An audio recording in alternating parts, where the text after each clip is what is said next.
Okay, here's where I'm going to discuss the Arkham Knight's identity and other spoilers in the new game Batman Arkham Knight, or as it will probably be known, the most poorly hidden plot twist since Benedict Cumberbatch was actually Khan. I purposefully avoided trailers and news for the game, but I still figured out who it was within a few hours of starting the game. One of the first things that the Arkham Knight does is kidnap Oracle, who he knows is Barbara Gordon. The only way he could possibly know that is if he used to work for Batman, so right there I guessed the Arkham Knight is Jason Todd.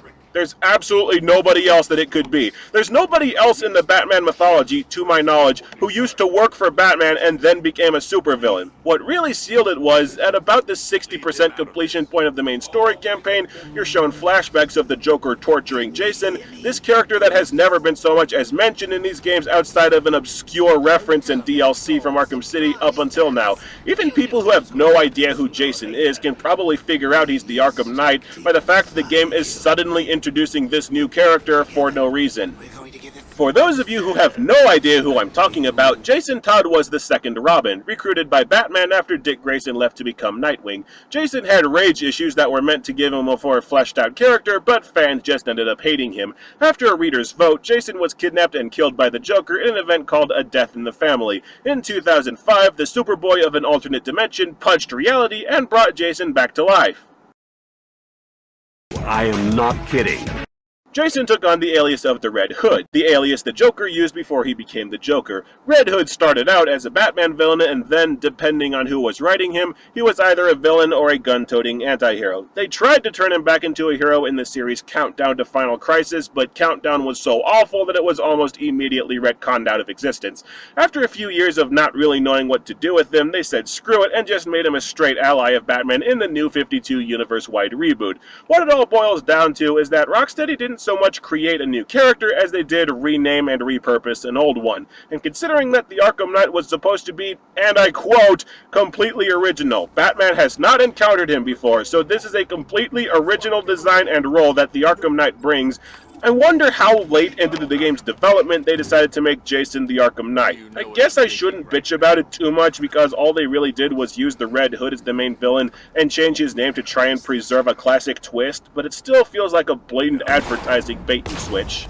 Plus, they didn't really do this character justice. Watch the animated movie Batman Under the Red Hood and compare that compelling take on Jason Todd to the cowardly wuss in this game. In the movie, he has actual motives that don't make you want to slap him. He's not afraid to fight Batman and do shit himself. He's mature, so his dialogue doesn't get on your nerves, and he's actually a cunning puppet master. The Arkham Knight is none of those things.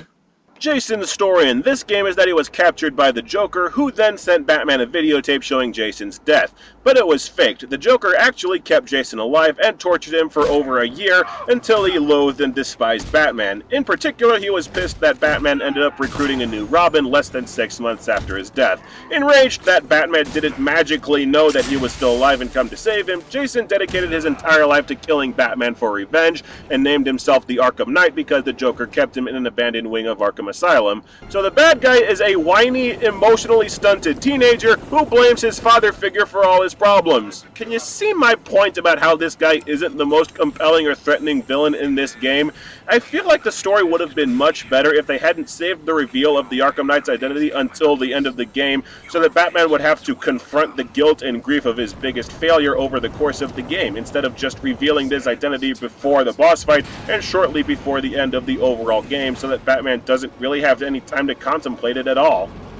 Also, the game does have Jason reform into an anti-hero and take up the mantle of the Red Hood after you fight him. It turns out all it takes to make a person get over a years-long warpath that has consumed their life, cause them to dedicate their every waking hour to destroying someone, is for Batman to say, "I'm sorry," once.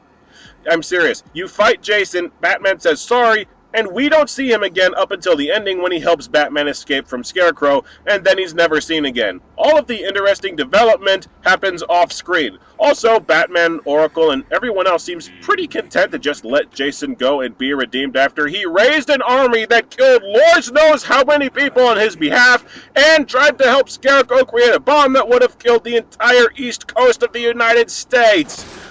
I mean, seriously, the guy goes after one Batman ally, and he doesn't go after Alfred, Nightwing, Lucius. He doesn't even go after the new Robin, the person he should be the most pissed off at. He goes after Oracle, the person who can't walk! Pansy! I also have two issues with the ending. Batman is held as Scarecrow's prisoner, and Scarecrow intends to unmask Batman on national television. Both Superman and the Flash are established to exist in this universe, and neither of them even attempts to save Batman when they could easily tell where he is since he's on national TV, and both of them could easily make it there in time. I know that's something you're not supposed to question in non-crossover comics, but it just bugs the hell out of me. Maybe Superman was just pissed because he's never had a good game and Batman is on his fifth, so he's like, screw him! So Scarecrow poisons Batman, who lives his fear of the Joker taking over his body. Then Scarecrow poisons him again, and the Joker lives out his fear of being totally forgotten after his death. It's all trippy, mind-bending, and freaking cool stuff, but here's my problem. Batman wins this battle inside my head with the Joker, and then the Joker poisoning completely wears off. Batman overcomes the poison taking over his entire body by just kind of getting over it. Science does not work that way.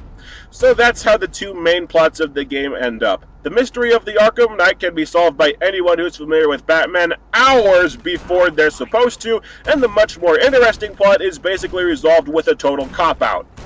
Yeah, should have kept Paul Dini on board for one more game, guys.